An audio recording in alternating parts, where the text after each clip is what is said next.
Bernada, berbincang senada Dami Soga. Halo Bernaders yang ada di rumah, gimana nih kabarnya? Semoga dalam keadaan sehat dan bahagia selalu ya.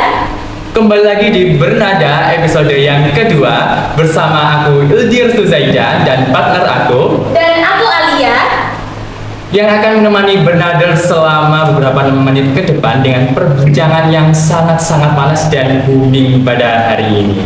Dan pada episode kedua kali ini Bernaders kita nggak sendirian karena bersama kita ada kedua guru SMA Negeri 5 Malang, yakni Bapak Guru Salafi MPD dan Bapak Dedi Pamela SPD. Selamat pagi Bapak. Silakan. Selamat pagi. Assalamualaikum. Waalaikumsalam. Saya temannya Pak Dedi. Saya temannya Pak Guru. Dan Bapak Guru sini juga sekaligus pengajar dan juga sebagai wakil kepala SMA 5 Malang di bidang kesiswaan dan di bidang kurikulum dewa. Ya. Oke, karena tadi kami udah membuka dengan semangat, lugas dan tegas, tentunya kita hari ini juga akan membahas yang sangat-sangat tegas, lugas dan bersejarah tentunya. Wah. Ngomongin soal sejarah, pastinya kita semua ingat dong kalau kemarin adalah tanggal 10 November, di mana kita memperingati Hari Pahlawan Nasional. Bener banget Al, aku jadi bayangin nih Al, di tengah suara dentuman meriam dan langkah kaki yang penuh tekad, para pahlawan kita dulu gak ragu untuk mempertaruhkan segalanya demi satu tujuan, yaitu kemerdekaan Indonesia. Dan dulunya itu gak ada media sosial, gak ada update status, yang ada hanya semangat, keberanian dan tekad untuk kemerdekaan. Wah, berarti kalau dulu tuh nggak ada yang namanya upload catatan di Instagram gitu, nggak ada ya? Gak ada manifest juga dong Al. Dan sebagai warga Indonesia, pastinya kita harus terus mengenang jasa para pahlawan. Nah, maka dari itu, di sini kita akan berbincang bersama mengenai Hari Pahlawan Nasional dengan kedua Bapak Guru kita. Oke, Bapak Guru, kita akan memasuki ke perbincangan yang pertama. Oke. Lalu yang pertama ini, menurut Bapak Guru dulu ya, apa yang pertama kali dipikirkan kalau mengingat hari ini adalah Hari Pahlawan tanggal 10 November? Mungkin dari sejarahnya atau mungkin ada cerita tersendiri dari Bapak Guru mengenai peristiwa tanggal 10 November itu tadi. 10 November ya. Iya. Pasti semua sudah tahu 10 November Hari Pahlawan. Ya, Cuman bagaimana munculnya peristiwa 10 November itulah yang mungkin nanti akan kita gali ya, kita lihat, karena dari peristiwa-peristiwa itu memunculkan salah satu peristiwa paling heroik, peristiwa paling menunjukkan semangat kemerdekaan yang ada di bangsa kita, sehingga 10 November itu bisa dikatakan menjadi peristiwa perang kemerdekaan yang paling dahsyat di antara seluruh perang kemerdekaan yang terjadi di Indonesia. Banyak perjuangan-perjuangan di berbagai daerah, tapi peristiwa 10 November adalah peristiwa yang paling heroik, paling dahsyat. Itu. bisa dijelaskan maksudnya dahsyat dan heroiknya itu mungkin dari pahlawan siapa atau mungkin ada sejarah dari siapa gitu? Oh ya, satu yang kita lawan itu bukan pasukan ecek-ecek ya, bukan kaleng-kaleng, Bukan kaleng-kaleng. yang dilawan oleh arek-arek Surabaya ya, dan bersama Laskar, ada Hizbullah, ada Sabilillah, ada tentara yang pada waktu itu baru usianya 1 bulan. Tentara Indonesia 1 bulan itu usia. Dari tanggal 5 Oktober ke November itu kan baru 1 bulan. Iya. Baru 1 bulan. TKR itu kan ya. Oh iya. Itu baru 1 bulan. Itu harus melawan tentara sekutu ya, tentara sekutu yang barusan menang Perang Dunia Kedua. Berarti di antara tentara yang ada di dunia ini yang paling jago itu sekutu yang paling kuat. Dan itu yang dihadapi oleh laskar-laskar kita. Pada waktu itu tentara sekutu yang datang ke Indonesia itu pada tanggal pertama ya, masa kedatangan pertama itu tanggal 15 September. Ya, 15 September itu dekat sekali dengan proklamasi. Proklamasi 17 Agustus, 15 September datang AFNE namanya. AFNE, Align Force, terus Netherlands East Indians. Nah, itu AFNE. Mereka datang 3 divisi datang di Batavia atau di Jakarta. Padahal satu divisi itu kira-kira antara 15.000 sampai 25.000. Berarti kira-kira hampir 75.000 pasukan datang, 3 divisi. Nanti satu divisi ditaruh di Jawa Barat dan Jakarta, satu divisi di Jawa Tengah, dan satu divisi nanti datang ke Surabaya. Nah, datang ke Surabaya pada tanggal 25 Oktober. Wah, mereka tentu saja lengkap, satu divisi itu, satu tentara lengkap, ada kapal perang, ada pesawat, tank dan sebagainya. Itu yang dihadapi oleh pejuang-pejuang Laskar kita semua. Oh, dahsyat makanya. Sedangkan kita masih 1 bulan ya itu, Pak. 1 bulan tentara itu, pengalaman tentara 1 bulan itu pun berasal dari berbagai unsur, Pak Dedi ya. Ada yang bekas peta, ada bekas KNIL, ada bekas Hizbullah, Sabilillah, ada yang dari Heiho, ya, tentara pembentukan Jepang itu kan ya. Itu baru dan belum ada bayarannya. Gitu. Tentara Indonesia belum ada bayarannya. Jadi perasaannya sukarela karena rasa cinta kepada Indonesia, iya. Itu belum lagi laskar-laskar rakyat yang nggak terhitung jumlahnya, yang nggak tergabung di antara laskar-laskar itu, ya. Luar biasa ya, sekali ya. Perjuangan para pahlawan Indonesia. Iya. Dengarnya udah merinding. Kalau menurut Pak Dedi sendiri, apakah ada tambahan dari Pak Guru tadi? Kalau mendengar Hari Pahlawan atau tanggal 10 November itu? Ya, mungkin saya sekedar menambahkan, ya, menegaskan lagi, luar biasa memang 10 November ya. Sesuatu itu kalau diperingati kan karena ada memang momentum yang luar biasa. Nah, luar biasanya apa? Ya, kalau Pak Guru tadi menegaskan bahwa hitungannya itu di atas kertas kan ibaratnya tentara yang barusan jadi melawan tentara yang mungkin juaranya dunia. Jadi debutan melawan juara seperti itu. Nah, itu di atas kertas mestinya kita kalah.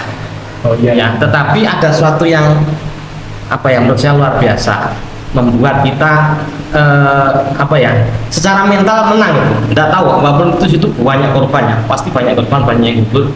Tetapi dalam sejarah perjuangan bangsa kita, ini momentum yang luar biasa dan itu kita merasa menang.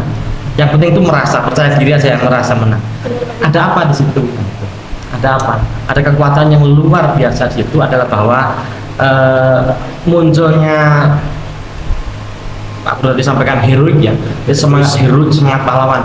Pahlawan itu kan memberikan sesuatu, menyumbangkan sesuatu, mengorbankan sesuatu. Nah, itu yang luar biasa. Mungkin ini ya. Tentara sekutu yang begitu besar, ya, besar. Mereka terlatih, mereka profesional, persenjataan lengkap. Mungkin itu kalah kita ya dari segitu. Mungkin yang menang adalah semangat kita. Semangat kita ya. Nah, Pono main sampai sama kita, orang yang dengan sekuat tenaga, dengan all out sepenuh hati, saya pengen merdeka. Nah, spirit ini yang mungkin senjata, pengalaman, profesionalisme, kehebatannya nggak sanggup mengalahkan. Jadi nanti mungkin akan kita kupas lebih banyak ya, value kesanggupan kita untuk mengorbankan sesuatu, memberikan, mengabdikan sesuatu itu seperti apa sih sebenarnya. Nah, untuk era-era sekarang, untuk generasi kita, mungkin generasi kalian ya, itu bagaimana kemudian kita mengimplementasikan itu. Masihkah kita punya itu? Kalau kita belum ada, bagaimana kita menumbuhkan itu? Mungkin itu nanti. Berarti mungkin kalau dari segi materialnya itu Indonesia kalah, tapi kalau dari segi semangat Iya. dan daya juang itu kita menang. Ya, nanti value-nya itu di situ. Ya. Ada cerita lucu juga. Apa itu, Pak? Seru ya? Cerita lucu. Itu beberapa hari sebelum 10 November itu kan, Ya. itu kan ada bantuan persenjataan dari Jogja. Dan tentara kita itu sebagian besar kekuatannya ada di Jogja, Pak Dedi. Di Jogja mau bantu persenjataan ke tentara yang ada di Surabaya. Itu dikirim pakai kereta itu, dikirim pakai kereta. Nah, ketika dikirim pakai kereta itu biar nggak ketahuan oleh sekutu dan Belanda, sudah masuk di kota Surabaya itu, kalau nggak salah dari Gubeng ke Wonokromo, biar nggak menimbulkan suara berisik, kereta apinya dimatikan. Didorong. Kemudian gerbongnya itu didorong. Dorong Itu tanggal 8 didorong. Didorong manual pakai ya gotong royong kerja bakti, dorong kereta itu. Ya. Jadi itu gunanya biar nggak denger. Nggak kedengaran musuh. Dan besoknya senjata itu dibagi-bagikan ya, dibagi-bagikan ke laskar rakyat itu. Yang kebanyakan belum pernah megang senjata. Padahal besok mau perang gitu. Besok mau perang gitu. Sampai ada cerita ya, pada waktu nembak itu, ya apa sih ini pasang peluru iki. Sampai besok-besok bener-bener. Besoknya Surabaya. Iya, besok Mas Surabaya. Apa perlu dicontohkan ini? Ya apa ini pasang peluru iki. Mungkin itu bisa menjadi sejarah. Iya. Kondisi semacam itu ya, Kondisi semacam itu. Kita berani berperang dalam kondisi semacam itu ya. Luar biasa, makanya tidak salah kalau 10 November diperingati sebagai hari pahlawan. Itu yang bawa senjata ya. Ada juga yang ambil meriam bekasnya Jepang itu kan ya. Nembaknya ngarahkannya meriam itu gak iso pertama nembak dhuwur, itu gak kena kan. Iya. Begitu gak kena. Ini percobaan biasanya kan. Habis itu yang kedua baru bisa. Baru bisa. Itu yang pegang senjata, yang kebanyakan lagi cuman modal bambu runcing. Ya pakai seadanya. Pokoknya bawa senjata maju wis gitu. Mungkin itu menjadi sejarah kerasnya Surabaya, Pak. Iya.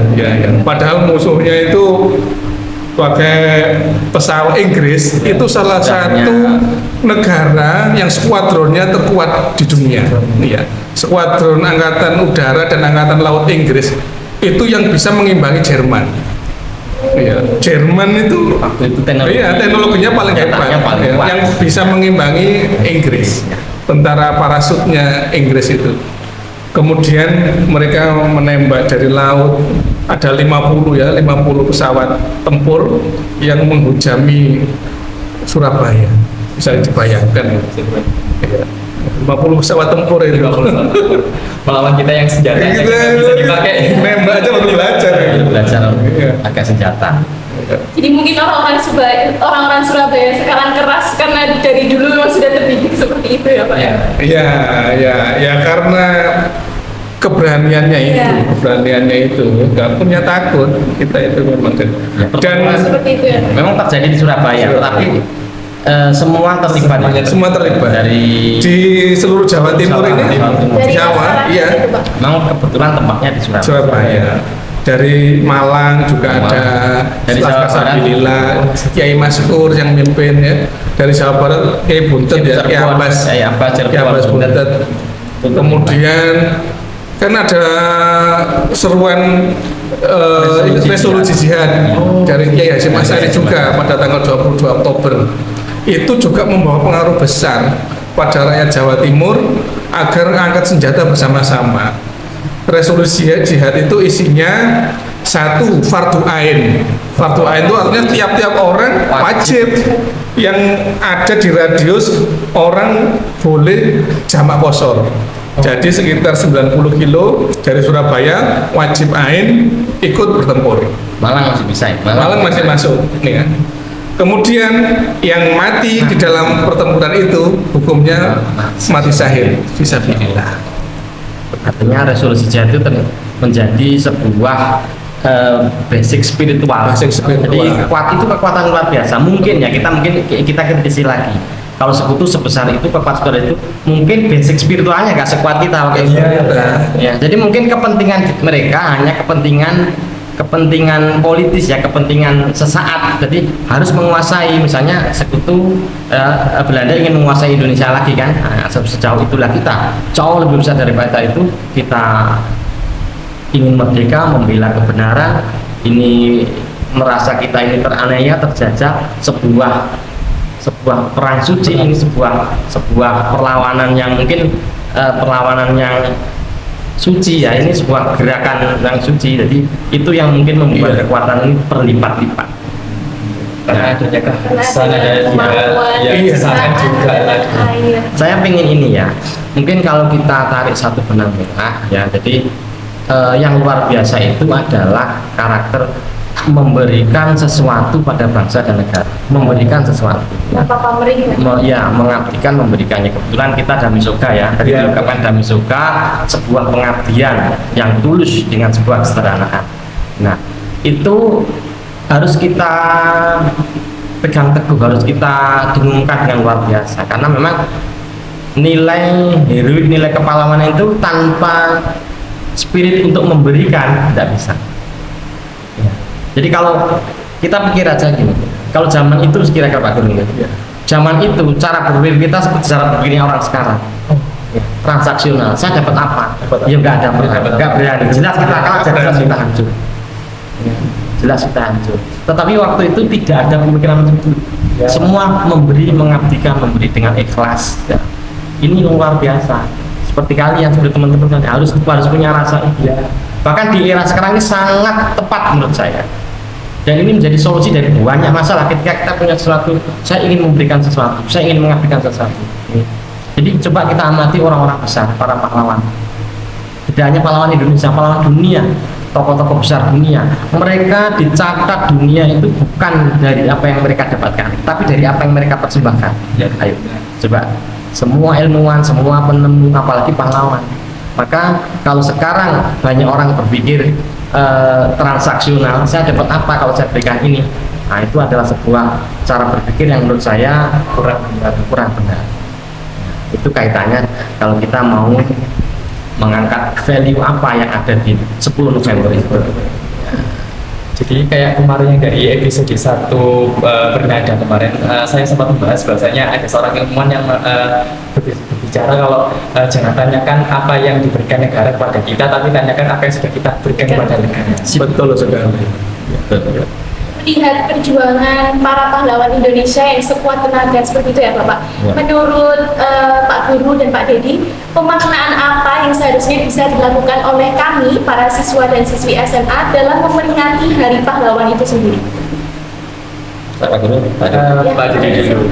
ya seperti tadi saya katakan bahwa jadilah kita orang yang bisa memberikan sesuatu, bukan orang yang meminta sesuatu. Ya. Jadi apapun yang kita pelajari, apapun yang kita tekuni, itu nanti muaranya akan kita persembahkan untuk siapa? Untuk orang yang memerlukan, ya, untuk negara, bangsa dan negara. Bahkan di dalam agama kan jelaskan sebaik-baiknya manusia adalah yang berguna bagi yang lain, dan ini harus kita pegang. Bahkan kalau saya gini, saya itu kadang-kala membahas misalnya gini, masalah bagaimana dapat bisa nanti kita itu jadi orang yang sukses, orang yang karirnya bagus. Ya dia diawali dari situ. Ya, kita nanti akan sukses manakala kita menjadi orang yang siap memberikan sesuatu pada dunia. Ya, bukan apa yang mendapatkan, bukan apa yang kita dapatkan, tapi apa yang kita berikan. Makanya kalau saya pernah kasih pertanyaan ringan gitu aja ya. Nah, saya kasih pertanyaan, kamu pengen jadi apa? Jadi apa? Banyak. Kalau teman-teman jawabannya banyak. Jadi dokter, jadi pengusaha, jadi. Nah, setelah jadi itu mau ngapain? Nah, gitu. Kalau jadi dokter, maka kalau kamu jadi dokter yang hebat, dokter yang sukses, maka spiritnya harus karena saya dokter, saya harus bisa mengobati orang. Saya harus bisa menyelesaikan masalah kesehatan. Kalau ada penyakit yang belum ada obatnya, saya harus bisa memberikan solusi itu. Jadi jangan disebut dulu, saya nanti pengen jadi orang yang sukses, rumahnya besar, sebenarnya memang tidak. Jangan kesana dulu. Itu hanya efek samping Pak Guru ya. Orang kaya, orang yang dapat fasilitas itu hanya efek samping. Efek samping dari apa? Dari apa yang sudah kita berikan. Itu akan menjadikan kehidupan kita itu banyak yang mikir akhirnya, dipikirkan orang. Gitu ya. Jadi kalau cara berpikir kita dibalik, saya belajar keras, saya sekolah tinggi, biar saya nanti sukses, biar saya biar saya kaya, itu salah. Ya, tetap biar ketika saya belajar keras, saya sekolah tinggi, saya mendidik diri saya untuk menjadi orang yang terampil, yang profesional. Untuk apa? Biar saya bisa mempersembahkan sesuatu pada dunia, pada masyarakat. Mungkin karena kita makhluk sosial juga ya Pak ya. Iya, Harus iya. selalu memberikan kepada orang lain. Bahkan saya begini, orang itu ya, ketika itu kita berpikir apa yang bisa saya kerjakan untuk orang lain, orang itu tidak akan pernah nganggur. Jangan pernah takut menjadi pengangguran.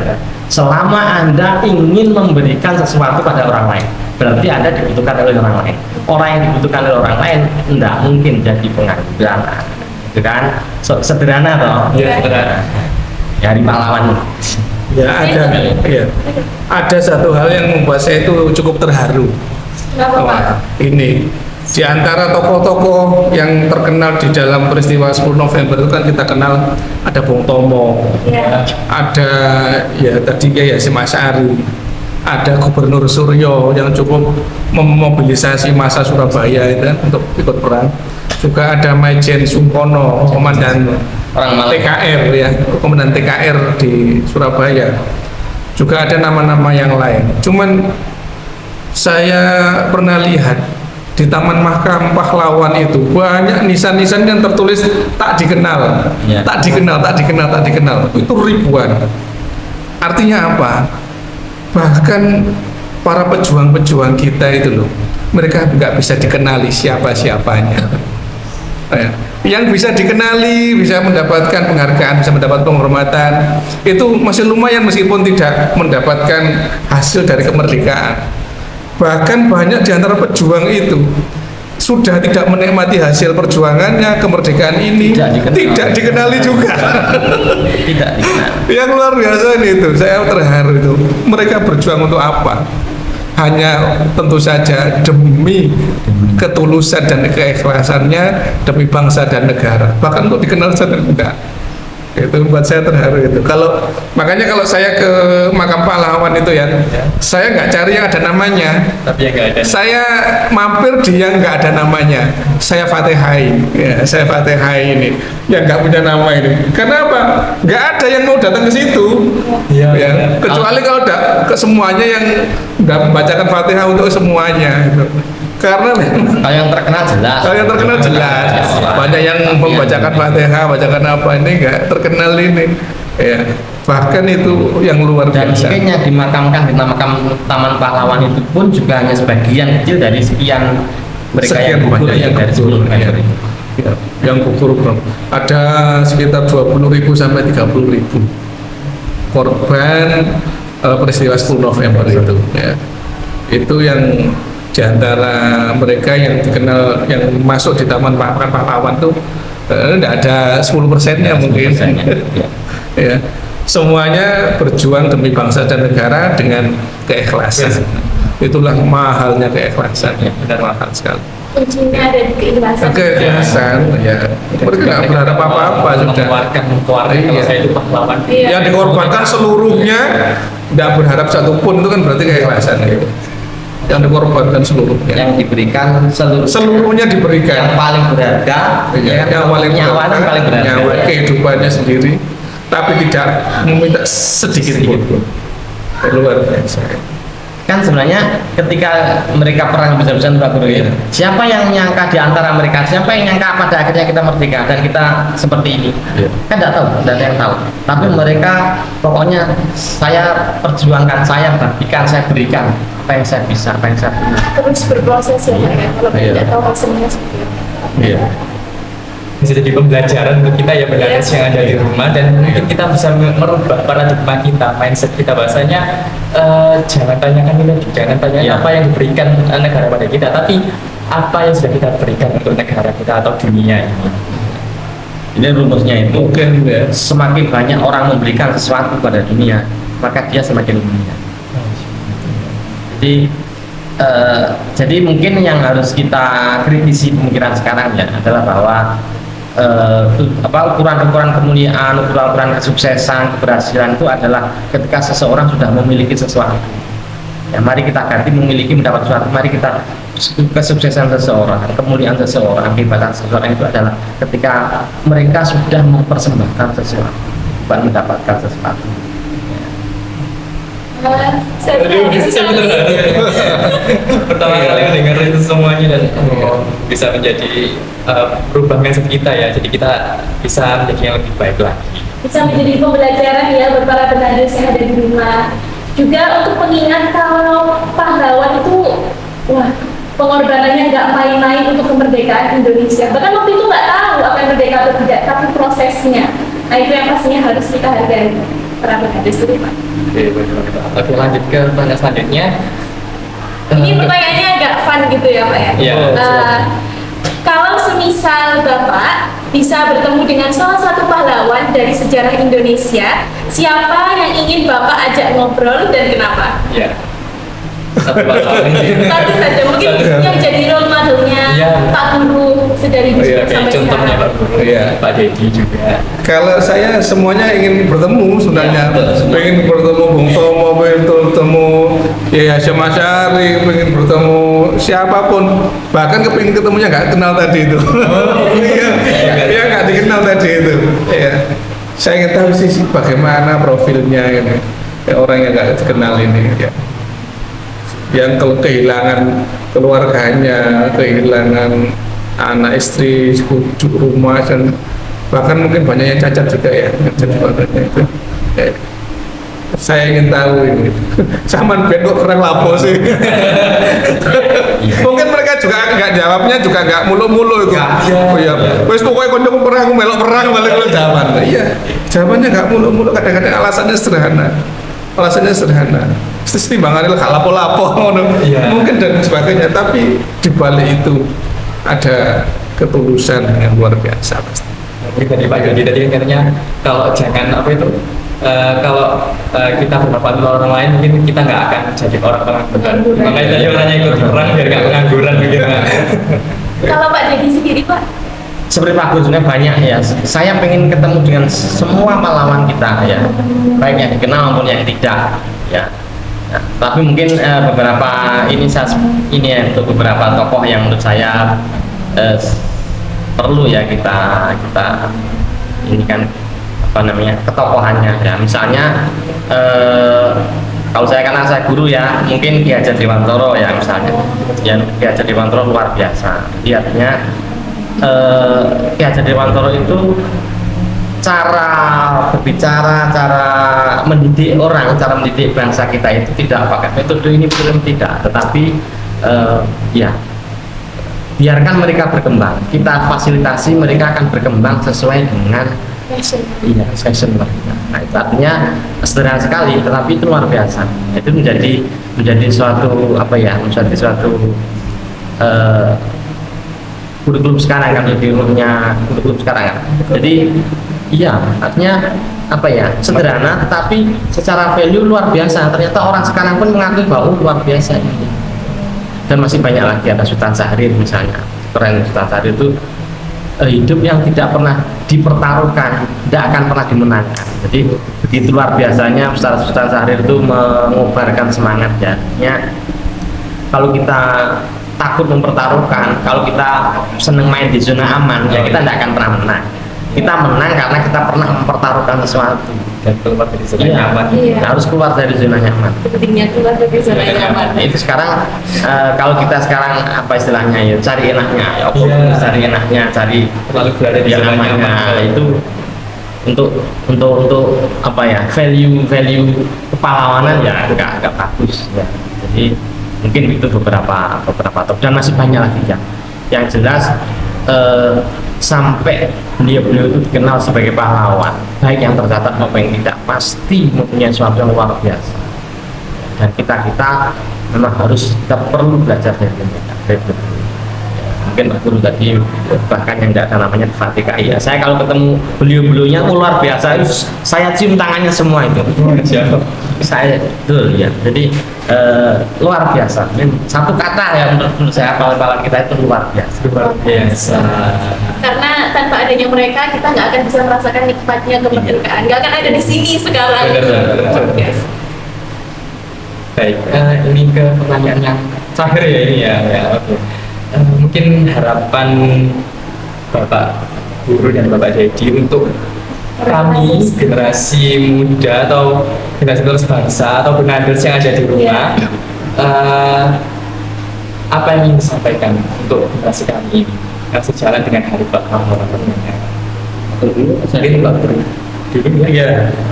Ya, tentu saja jiwa kepahlawanan itu harus lahir lagi jiwa kepahlawanan itu artinya jiwa memberi, berkorban artinya lebih banyak memberi daripada minta. Ya. Nah, itu mudah dikatakan tapi sulit dilakukan gitu. Ya benar. Ya kan, ya, lebih banyak memberi daripada berharap menerima. Jadi hidup ini adalah kumpulan-kumpulan dari memberi. Ya, hidup ini adalah kumpulan-kumpulan dari memberi.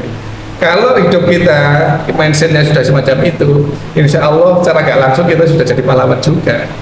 Memberi pada siapapun. Ya. Kita nggak berharap menerima, meminta, apalagi meminta. Menerima aja nggak berharap, apalagi meminta. Yang kita lakukan adalah selalu memberi terhadap kehidupan ini. Itulah inti dari kepahlawanan. Nah, maka kita harus belajar dari situ. Memberi terus. Tentu saja. Kemudian selain itu jangan inferior kepada siapapun. Di dunia global ini kita setara. Ya. Kita tidak inferior pada siapapun, tapi juga tidak memandang rendah orang lain. Nah, itu jiwa kesatria, jiwa kepahlawanan juga yang harus kita hidupkan. Ya itu saja mungkin dari saya. Ini kalau dari Pak Dedi Mungkin melanjutkan dari Pak Guru ya. Jadi kan kalian ini kan sekarang di fase belajar ya, fase anak muda. Itu sebenarnya fase yang luar biasa, fase di mana semua bisa didesain. Ya, Anda akan menjadi apa itu bisa didesain ya. Anda harus menjadi orang hebat di bidangnya masing-masing. Dan kehebatan itu nanti pasti harus kita sumbangkan, kita dharma baktikan ya. Ingat dan Magyastu Yogya ya, dan pengabdian, energi kita itu adalah ketika kita mengabdi ya. Jadi Anda harus bekerja keras, Anda harus belajar keras, dan kemudian hasilnya nanti akan jadi orang hebat, dan kehebatan itu nanti yang harus Anda persembahkan pada bangsa dan negara ini ya. Tadi Pak Guru menyatakan kita jangan pernah inferior ya. Kalau menurut saya Indonesia itu luar biasa. Kita itu mewarisi genetik yang luar biasa dari pahlawan kita. Ya, walaupun tidak secara biologis tapi secara antropologis paling tidak kita mewarisi genetis mereka. Ya, keikhlasan, ketulusan, keberanian ini kita warisi semuanya. Jangan sampai kemudian kita menjadi orang-orang yang apa ya, yang seakan-akan tidak lahir dari proses yang sepanjang ini, dari apa namanya, pahlawan yang melahirkan genetik yang luar biasa tadi ya. Jadi kita adalah yang meneruskan kemuliaan, keagungan, nilai-nilai mereka yang pernah mereka tunjukkan pada kita ya. Dan kita harus bersyukur sekali hidup di Indonesia. Kita harus bersyukur dengan apa yang telah dianugerahkan pada bangsa kita, baik secara alam ya, alam dan potensi-potensi yang lain. Jadi kalau saya pribadi malah saya berani mengatakan bahwa bangsa Indonesia adalah bangsa yang paling baik, paling hebat di muka bumi. Ya, kita harus berani ngomong gitu, dan apa yang kita katakan ini menjadi suatu komitmen kan. Kita bangsa yang paling hebat di muka bumi. Buktinya apa? Lihat nanti ya, gitu kan. Jadi kita adalah orang yang hebat. Itu sesuatu yang harus kita buktikan. Dan itu menjadi spirit yang luar biasa. Kedepannya kita harus seperti apa? Kita harus menuju kemana? Ya, yang jelas. Saya berharap banyak sekali dari generasi dan sekarang, generasi Anda, dan kami juga yakin, optimis Pak Guru ya, optimis kedepannya dengan generasi seperti Anda ini, Indonesia akan menjadi negara yang luar biasa. Amin. Seperti itu ya Benaders, jangan lupa untuk diterapkan dan dilekatkan ke hati motivasi-motivasi yang telah diberikan oleh Pak Guru dan Pak Dedi Tombela, di mana kita harus selalu memberikan ya memberikan secara ikhlas ya, secara ikhlas dan tanpa kita itu Mengharapkan ya apa yang kita inginkan gitu ya. Dan pemberian itu tentunya adalah keikhlasan, dan juga tadi kan sempat juga dikatakan Pak Dodi kalau jangan tanyakan apa yang diberikan negara kita, tapi tanyakan apa yang sudah kita berikan untuk negara. Dan juga ini sesuai dengan moto kita, yaitu Damai Sorga dan Yastu Yogia, yaitu sikap sederhana dan rendah hati sebagai landasan kita untuk berdharma bakti. Jadi kita nggak perlu nunggu kaya dulu, nggak perlu nunggu pinter dulu, nggak perlu nunggu kita menjadi seorang pahlawan, tapi kita sudah menjadi pahlawan bagi diri kita dan orang-orang di sekitar kita. Kita sendiri juga sebagai warga negara Indonesia tidak boleh ada perasaan inferior. Karena kalau misalnya kita mau maju, ya kita harus percaya kalau kita akan maju. Seperti itu ya para pendengar. Nggak boleh merasa rendah diri. Bener banget. Dan tentunya kita harus keluar dari zona nyaman kita. Betul. Itu yang susah ya. Itu yang susah, itu zona nyaman. Baik, ini udah di penghujung acara, dan terima kasih untuk Bapak Guru Sama-sama. Salafi, Bapak Dedi Pambela. Sukses semua ya. Semoga perbincangan kita ini dapat bermanfaat untuk para pendengar kita, bernaders kita yang ada di rumah kita. Baik, silakan Alia, mau biasanya penutup kita itu Iya. harus ada pantun ini. Sebelum mengakhiri, ini saya ada pantun, jangan lupa dijawab cakep ya. Oke, cakep ya. Oke, sebelum kita akhiri, burung merpati terbang rendah, Cakep, singgah sebentar di atas kota. cakep, Hari pahlawan kita kenang indah, cakep. semangat mereka tetap membara di jiwa. Luar biasa Alia nih. Oke. Tetap selaras, tetap senada bersama kami di Bernada, berbincang senada Damai Sorga. Bye bye semuanya. Ditunggu episode selanjutnya.